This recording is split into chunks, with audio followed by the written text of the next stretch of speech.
Hello, we'll be talking about the membranes of the thoracic and abdominopelvic cavities. Both the thoracic and abdominopelvic cavities are lined with serous membranes. The purpose of these membranes are to secrete a lubricating fluid to prevent friction from muscle movement. Serous membranes contain two layers called the parietal and the visceral layer. The parietal is the outer layer which lines the cavity, and the visceral layer is the inner layer that covers the organ itself. On the pictures on the right represent the serous membranes of the thoracic cavity and the serous membranes of the abdominopelvic cavity. The abdominopelvic cavity has a serous membrane called the peritoneum. The peritoneum has two layers. The visceral peritoneum lines the abdominal organs, and the parietal peritoneum adheres to the abdominal wall.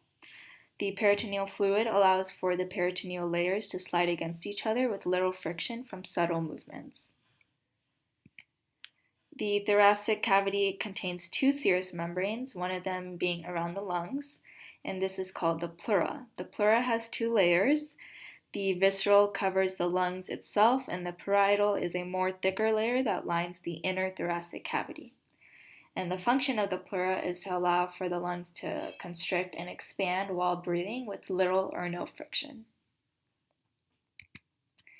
The second thoracic cavity serous membrane is around the heart, and this is called the pericardium. The pericardium also has two layers.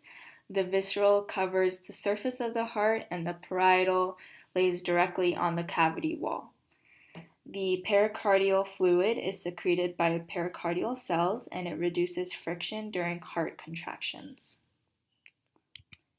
And that's it. Thank you for listening.